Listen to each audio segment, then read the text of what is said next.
This is our third Thursday where we as American Baptists from LA, Southwest Hawaii gather to get resources and ideas for ministry. Today, I want to welcome Christen Kinard, who does digital ministry. So, Christen, thank you for joining with us, and we'll hear from you, and then we'll have some conversation. And thank you for being with us. You might want to introduce yourself a little more, just so they have a context of who you are and what you do. So thank you for being with us today. Thank you guys so much for having me. I have to warn you, I drove from DC to the Charlotte area at 3 o'clock this morning. So right after this, I'm gonna go take a nap, but I am really, really excited to be here with you guys to talk about this. A little bit about my background, but I know we don't have a ton of time, and I do want this to be conversational to a certain extent. So I'm just gonna say a couple things about myself and then get into the good stuff. I have been in digital marketing and communications for about 12 years now. About 3 of those years have been working with nonprofits and mostly churches and church member organizations like American Baptists. I basically focus on helping churches and church organizations understand how they can use digital tools to grow their ministry and impact people in new and different ways. The pandemic changed a lot of that, for better or for worse. What I would like to talk about today is what I think was already happening before the pandemic, but that was spurred on by this time of isolation and the need to connect online, and where I see this going. I call this How to Be a Hybrid Church. That's the name of the 3-part series that I'm teaching for the larger group. But I think that while not all churches are going to be called to hybrid ministry, many are, or many will be. And what part of my job right now is to help them think through what might that look like for them.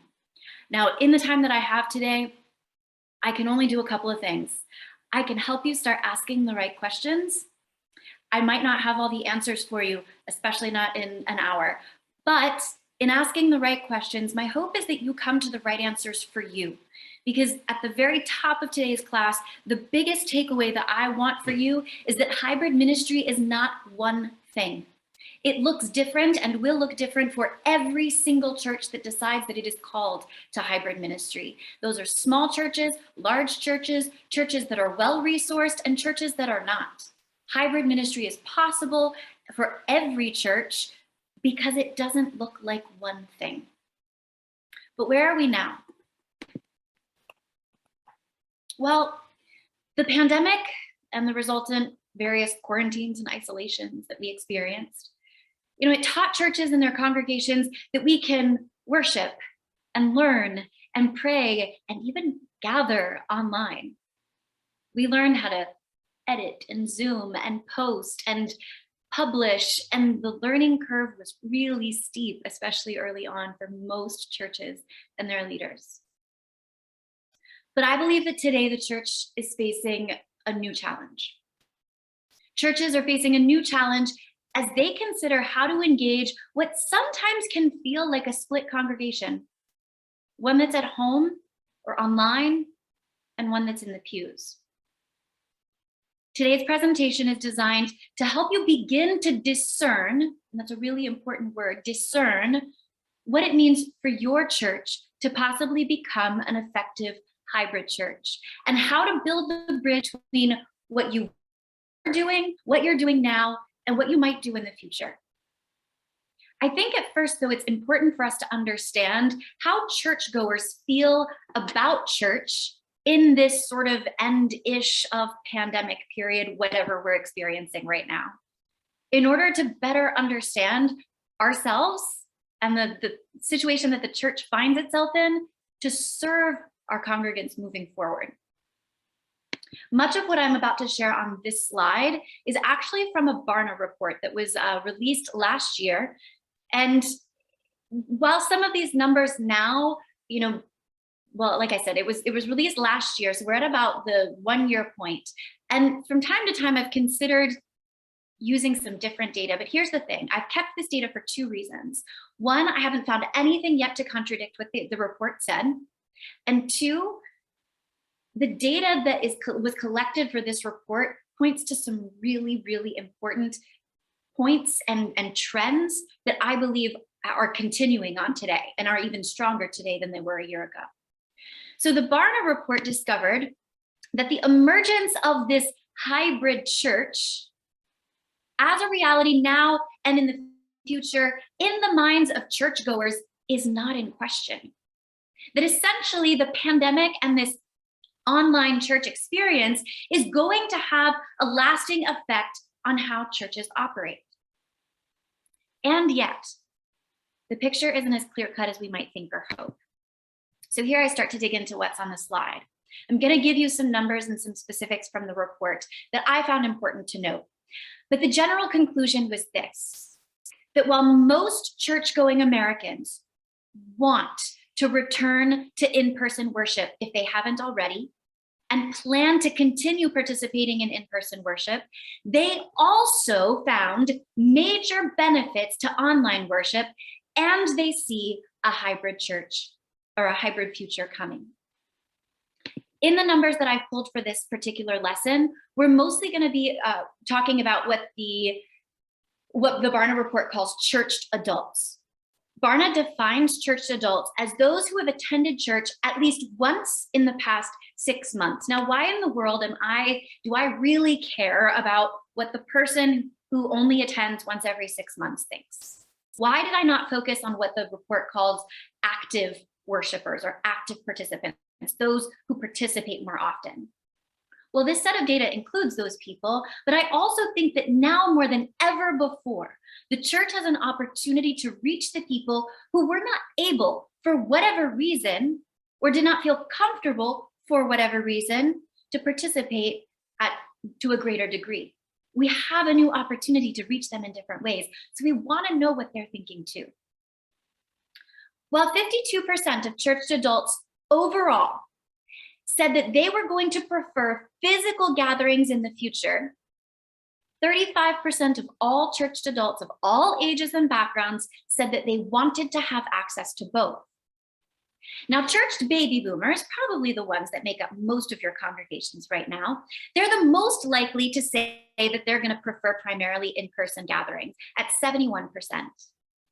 However, Gen X, Millennials, Gen Z, they were far, far more likely to forecast a hybrid approach. Now, a couple of things to note about that.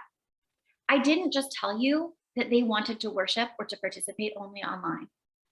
I just said that those three sort of generations forecasted a hybrid approach. It's more for them about variation or variety of access. It's not about lack of participation. It's not about never coming to church in person.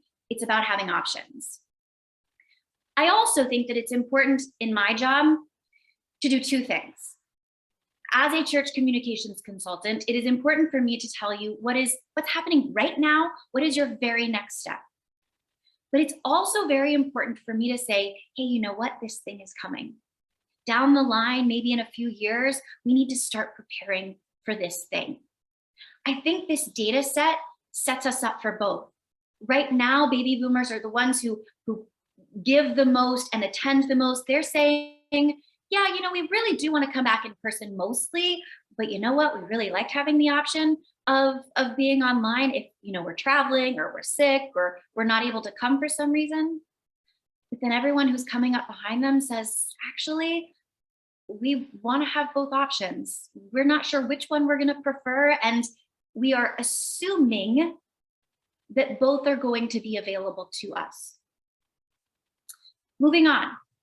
71% of all churched adults and even 67% of church dropouts during the pandemic, meaning people who just stopped attending anything at all, see the value of online church services. And this final data point is the reason I keep coming back to this report over and over again. 81% of all churched adults said that when they attend church digitally, not just worship, but church programming of any kind online, they feel connected to their community. Over the past 2+ years, I have spoken to hundreds and hundreds of church leaders. And so many of them tell me, we just don't feel connected. We're not connected to people anymore. The story on the other end, though, varies slightly. Sure, there are people who are falling through the cracks and who don't feel connected in the same way. But 81% of these so-called churched adults tell us that while it might not be the same, it's definitely not the same, there is a level of connection that they experience when they participate in church programming online. So what do we do with this? What does all of this mean? I have pause for questions slides kind of peppered throughout my presentation. I don't like waiting till the very end.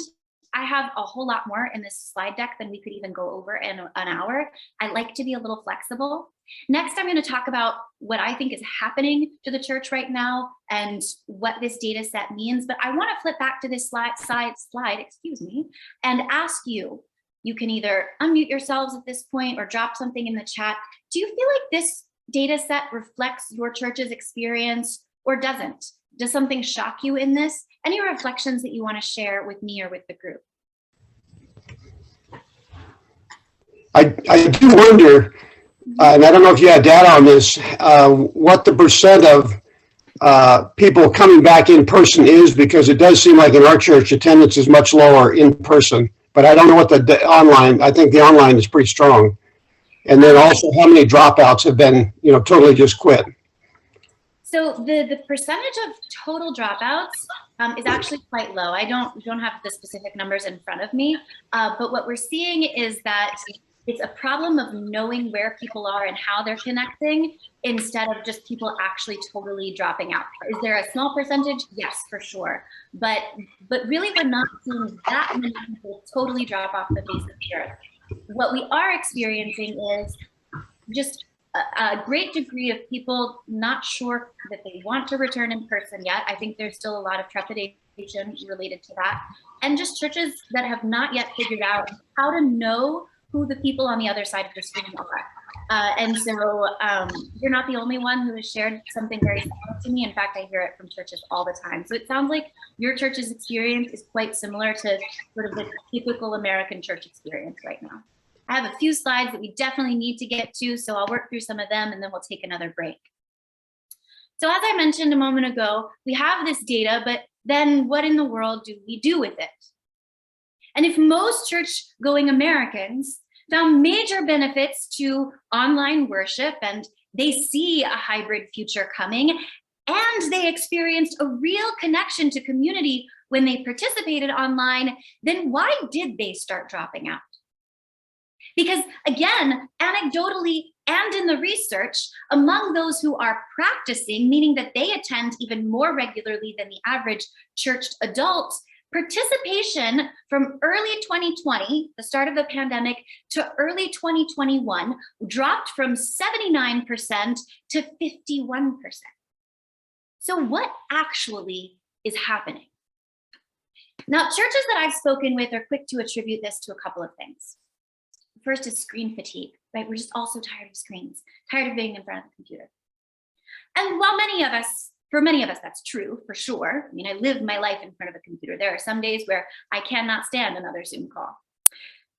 The data actually indicates that we are very quickly, humans just in general, are very quick to overcome said screen fatigue if the occasion in question is engaging and relevant.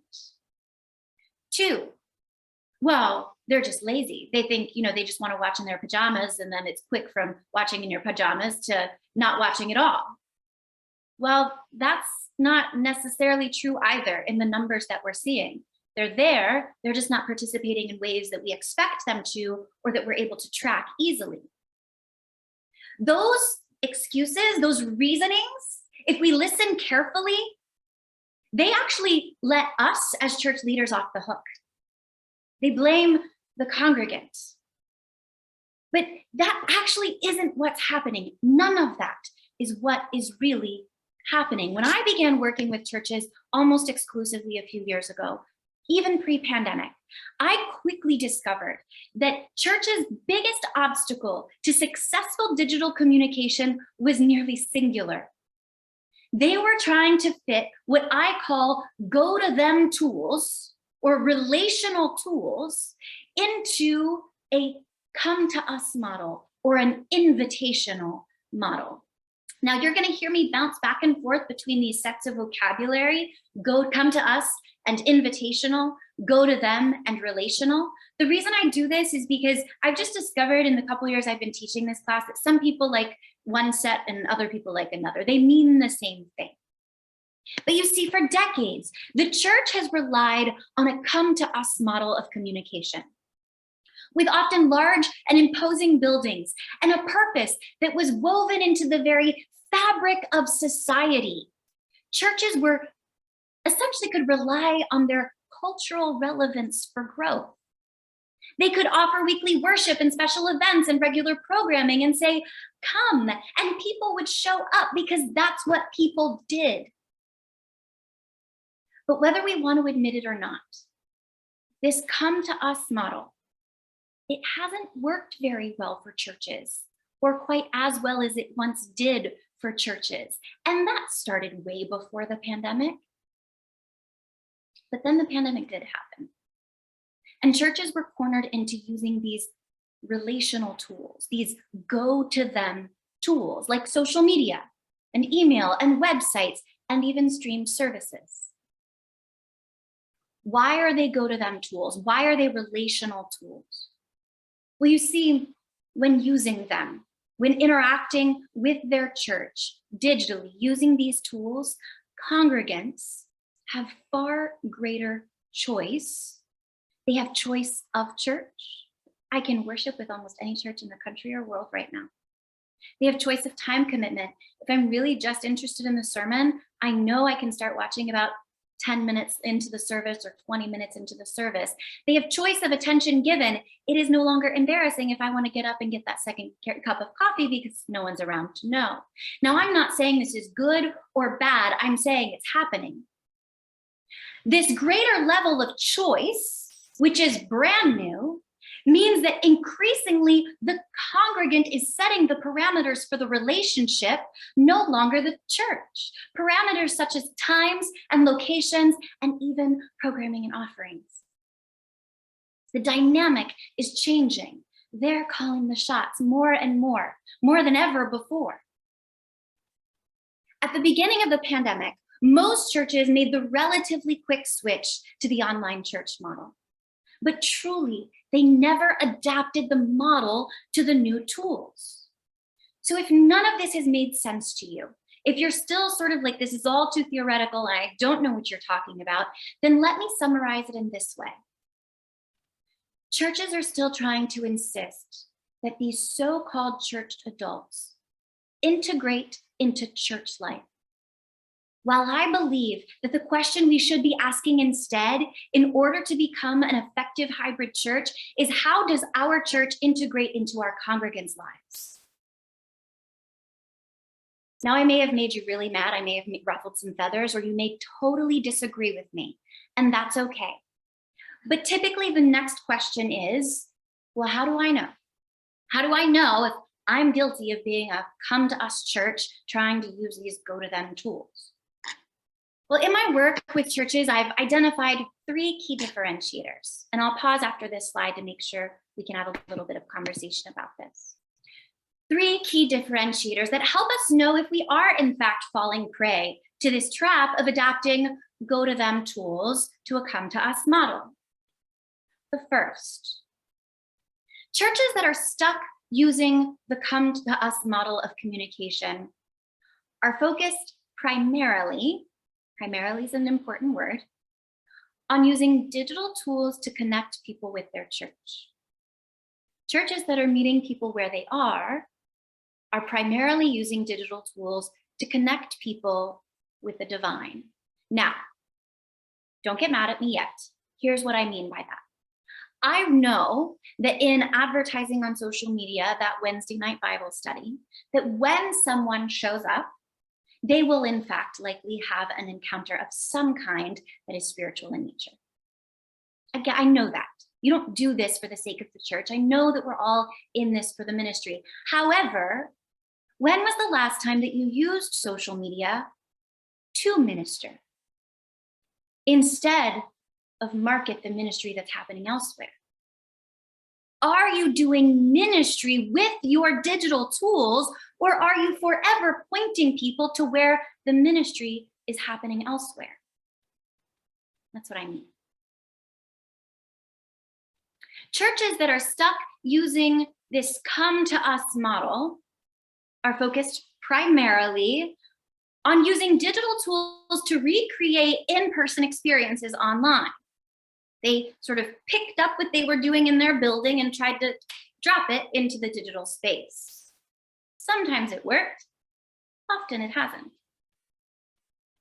Churches that are meeting people where they are primarily using digital tools to align with their calling and carry out their purpose as a church. You see, an effective hybrid church must understand its own distinct story, its own distinct value and calling, why people attend that church and not the one around the corner or the one at just another website.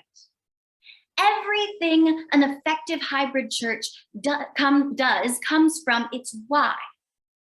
In other words, come to us churches are still focused on the what of their ministry, while go to them churches are focused on their why.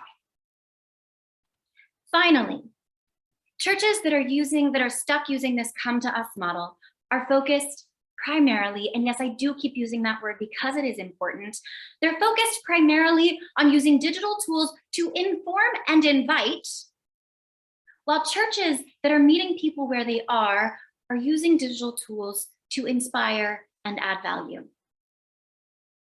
If your digital tools, your emails, your social media posts, your website, if they're used as just another bulletin board, then you're being a come to us church. Unknowingly, perhaps, and not intentionally. It's very natural to want to just advertise and market the things that you're doing elsewhere in the digital space. But go to them churches are recognizing that the digital space is in fact a space. And whether it's weird or not, we do in fact now live a part of our lives there. And that when we meet people there, we can actually minister to them right there and then. So inform and invite is the marketing, while inspire and add value is the actual ministry. Now, I think I have a pause for questions slide, and if I don't, yep, okay, good stuff. I'm gonna check in with the chat. Let's see, what are people saying? Very good terms, thank you. Let's see, Stephen says, just this week, my son shared with me a verse he'd gotten from his church digitally that fit right into what he was facing at the moment. Yes, that's exactly what I'm talking about. I teach a social media deep dive class for churches. And one of the very first examples that I use is of a young woman in ministry early on who wanted to learn to do social media as ministry. But her youth minister really wanted her to market this new curriculum that they were using in Sunday school. And so what we did, instead of just saying, hey, look at this cool new curriculum that we're using, and if you come to Sunday school, you'll get to interact with it.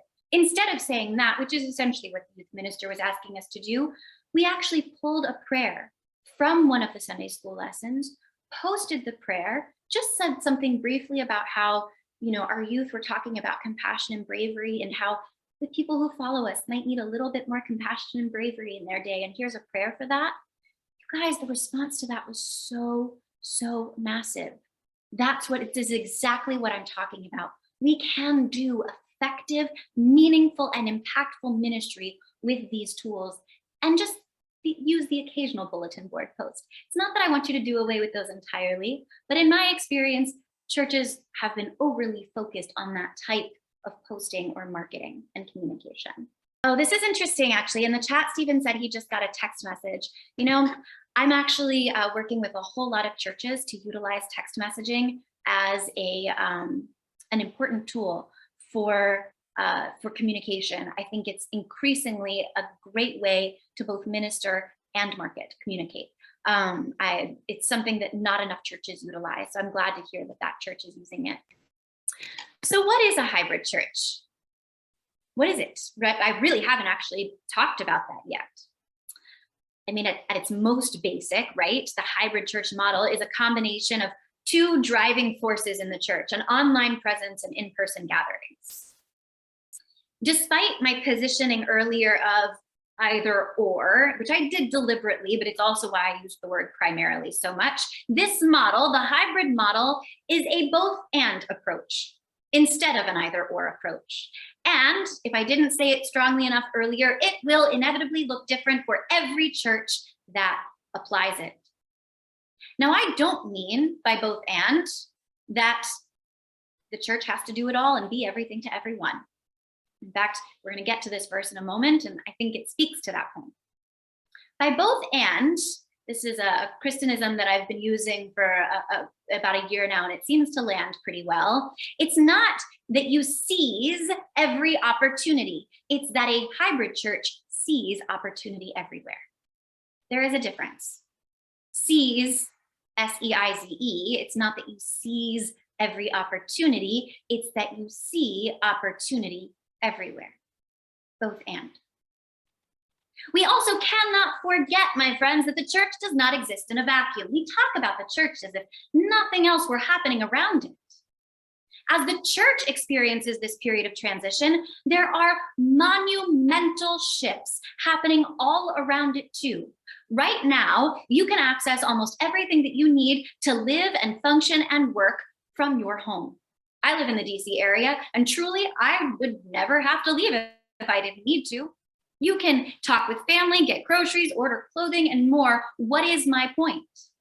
That the future is bound to be filled with even more technological advances that enable us to access all things that we want and need from our home. The home, culturally speaking, is becoming more important, not less.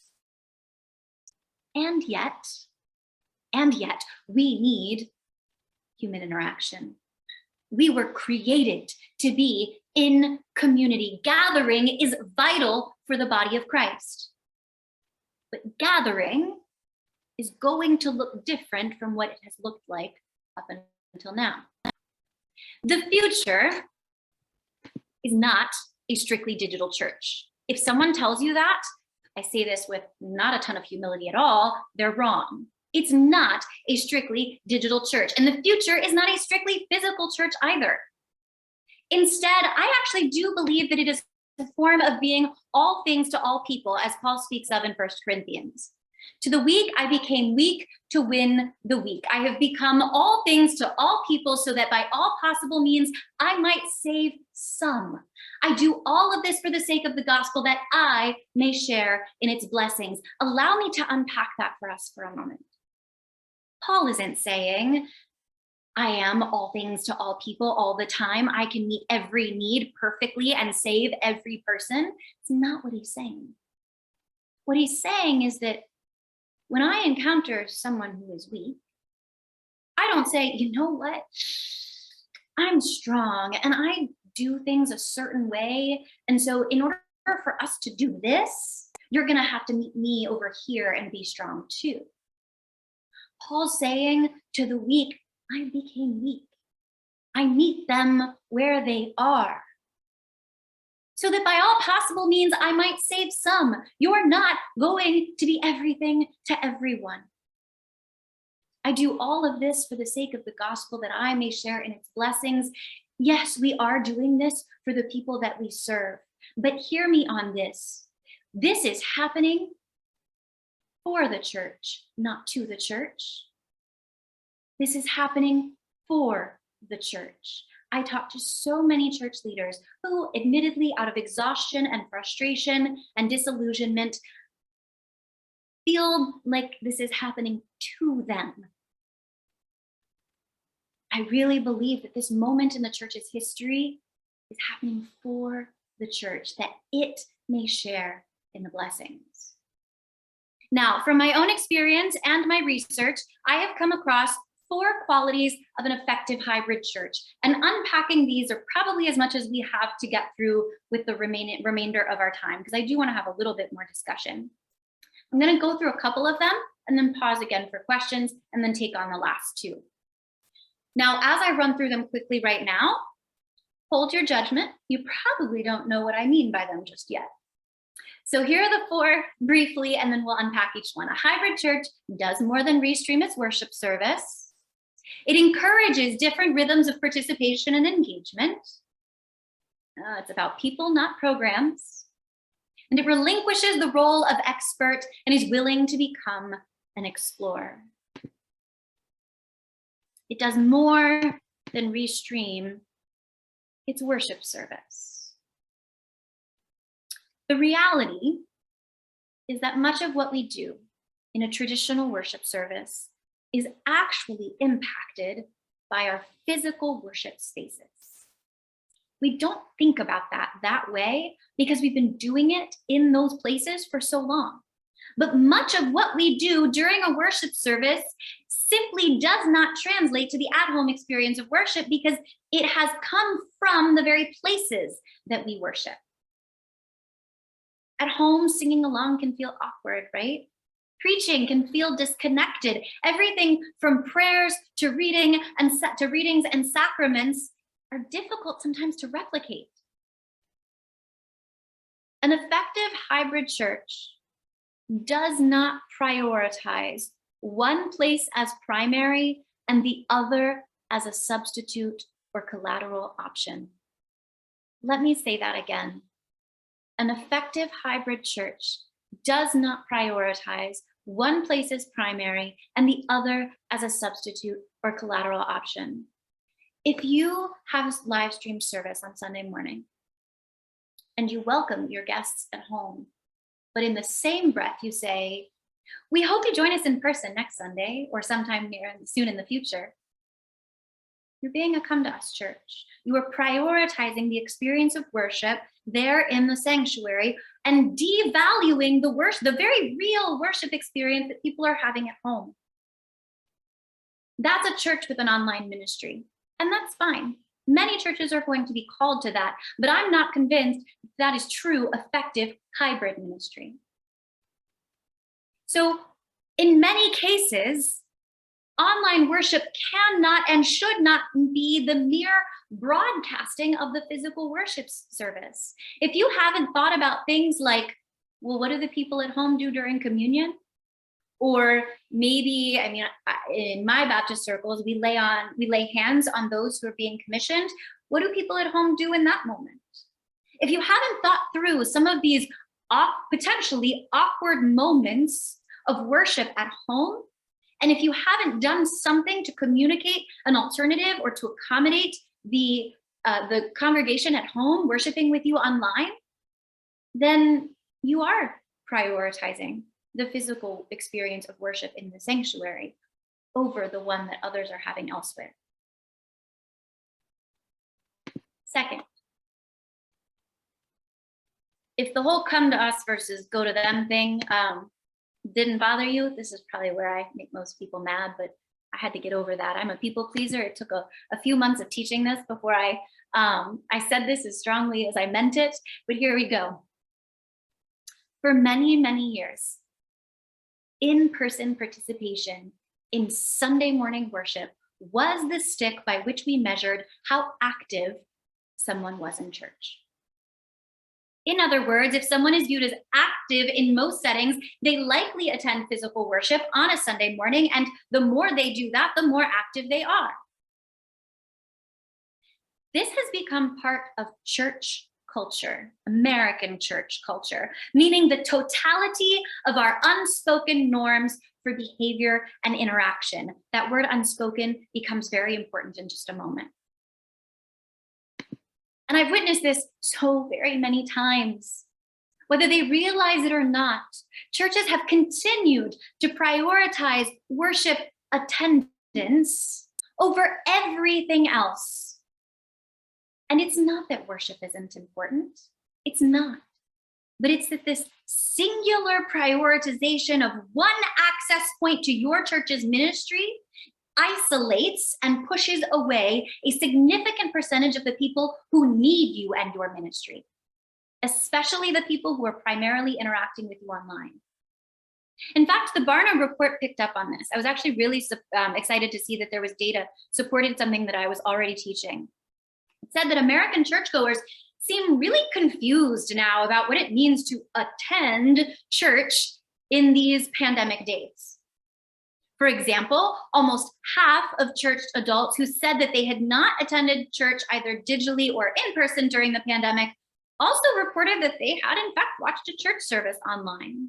So the Barna reports this, that it means that in their minds, it's possible to worship with you online, but not count yourself as an attendee, which, quote, ought to cause church leaders to reconsider how they define participation. Now, this is one of the most important things that I think you can take away from today's conversation. It's not just about content. We talk a lot about live streams and social media posts, and I'm a communications expert. We have to communicate something, right? That's the content. But the way that we communicate that is also incredibly important. You may be offering alternatives and supplements to Sunday morning worship, and you may genuinely desire that people access your ministry in any way that they feel comfortable or able to. But if you're still communicating that, one, attending the worship service is the most important way to interact with your church, and two, you know what, it's best to show up at a specific time and in a specific way, you are in fact being a come to us church. One of the most important things that you can do to become an effective hybrid church is not just to acknowledge the need for creativity and flexibility and participation, but to encourage it. As I was developing this curriculum, I was listening to a podcast, and they put it this way. I'm summarizing, but it was really effective. It says much better everything that I just tried to tell you. It says, a hybrid church's communication is no longer just a funnel for the weekend services. It values all points of connection and all other on-ramps. It's no longer just a funnel for the weekend services. It values all points of connection and all other on-ramps. A hybrid church is about people, not programs. 70% of church adults agreed with the following statement: I am spiritually growing during this pandemic in ways other than church attendance. I am spiritually growing during this pandemic in ways other than church attendance. And indeed, increased involvement in church life does not correlate to spiritual maturity.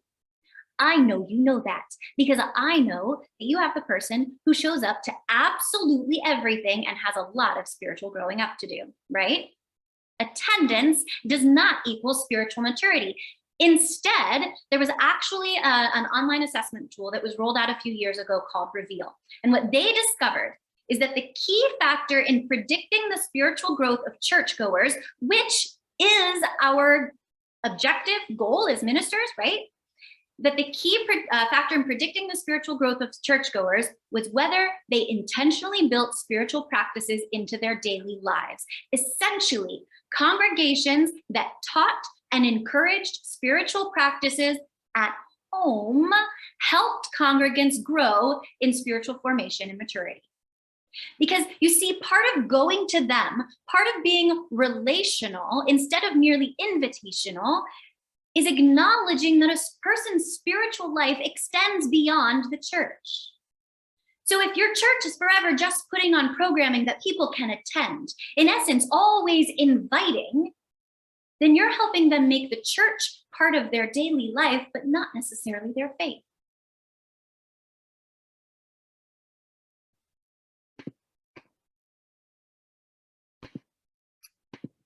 Explorer versus expert. I teach another class it's called, what do I call it? Storytelling, a master class. I think that's the official name of it. And there's a whole segment on how we communicate as explorers versus experts. As I was developing this curriculum, this wasn't one of the original slides actually, but I kept having this conversation with church leaders over and over again. And eventually I folded it into the curriculum as one of my 4 qualities of the hybrid church. Because you see, prior to the pandemic, churches had become experts at what they did, right? For the most part, there was little room for experimentation, for the rethinking of processes and systems. We were experts at what we did. We had done things one way or a few ways for a very long time. But you see, when we communicate as experts, we don't connect with people. We don't connect as humans with experts. We may listen to them, we may respect them, we may revere them. We don't connect with them. Expert says, I have a handle on things. I fully understand what's going on. Here's where we're headed. Just follow me. I'm going to take you there. You don't need to ask any questions. It's all taken care of. An explorer says, we're figuring this out together. I'm here for you if you'll be here for me. I know what the next few steps are, and we might fall flat on our faces, but we're going to try some things. Some won't work, but some will, and we're going to do this together. An explorer brings people along with them. The church and its leaders are at a very important intersection in its history, in the church's history. There are no experts, my friends. Not me, not the church that seems to have hybrid ministry totally figured out, not the church 3 blocks away that seems to be growing massively while yours isn't. There are no experts. This is new. We are all explorers. Let's stop putting the pressure on ourselves to have everything figured out so that we can take full advantage of this moment that is a gift to experiment, to try, and even to fail. I walked you through the very theoretical part. It's difficult to have a practical conversation without having worked through the theory.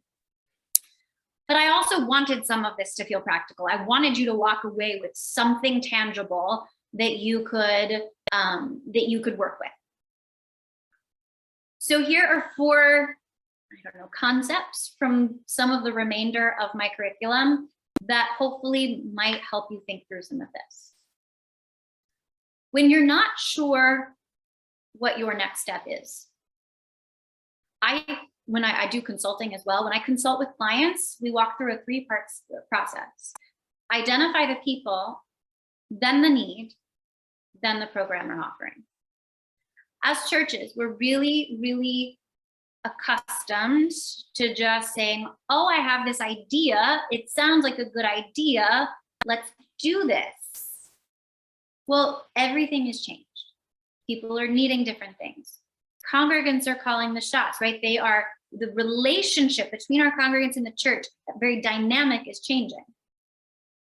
Instead of starting with the programming, I want you to ask yourselves, who's missing out? Who within your congregation is not active? Who are you unsure? Who are you unable to track? Maybe that's the right way to say. What are their needs? Once you have identified who those people are, what are their needs? Maybe that's a conversation with them. Maybe you know. Maybe there is a very obvious common thread. But what is the need? And then identify the thing that responds to that need. Don't start with the response, start with the person, start with the people. 2, not everything needs to be hybrid in a hybrid setting, in a hybrid model. It doesn't.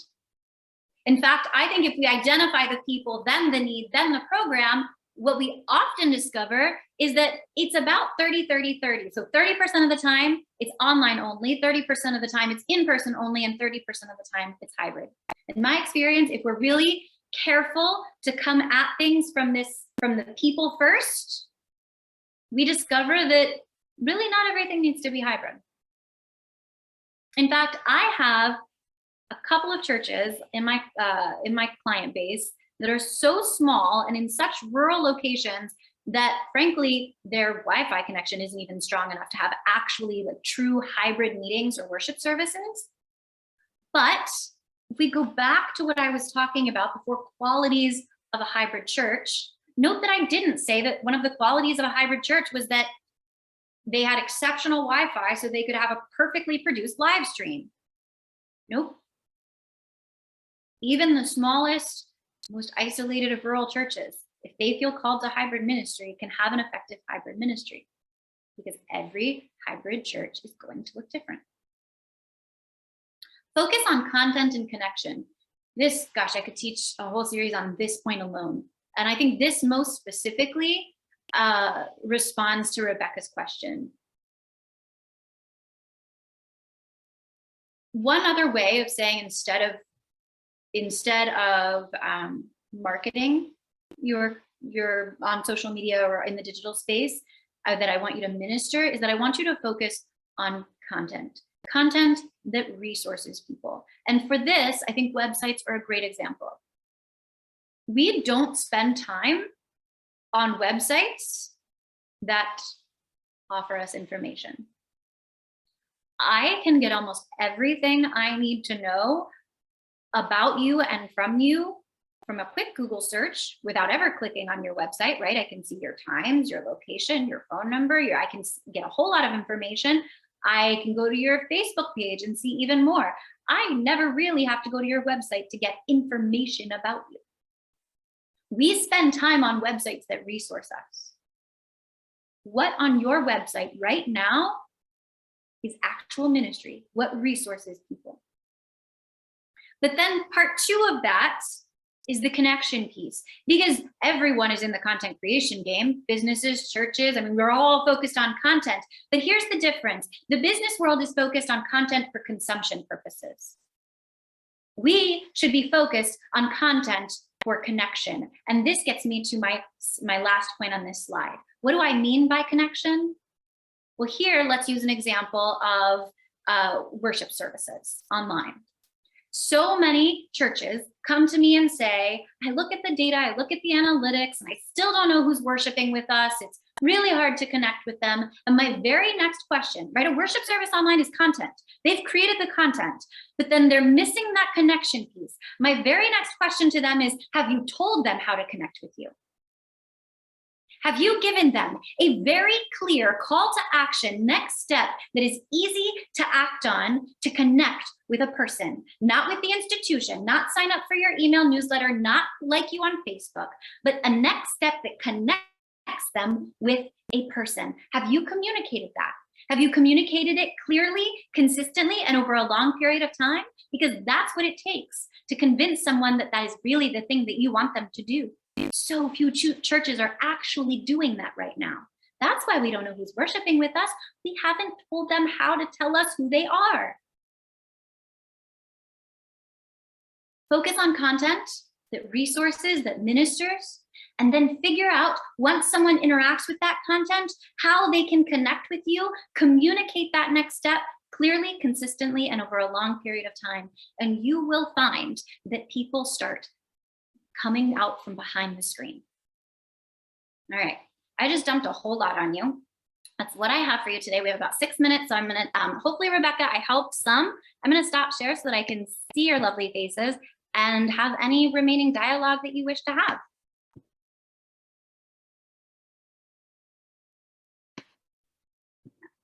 Questions, concerns, comments, or thoughts? And I work mostly smaller to medium-sized churches. Some of my churches are very small. And if I have become more convinced, not less, over time, that hybrid ministry, if a church is called to it, is possible for any church. And that piece of calling, I think, is very important. I didn't really talk about it today in the interest of time, but not every church is going to be called to it. But I think we have to have that moment of discernment. We have to know, not walk into this blindly. We have to decide for ourselves, for our congregations, if this is something that we're called to.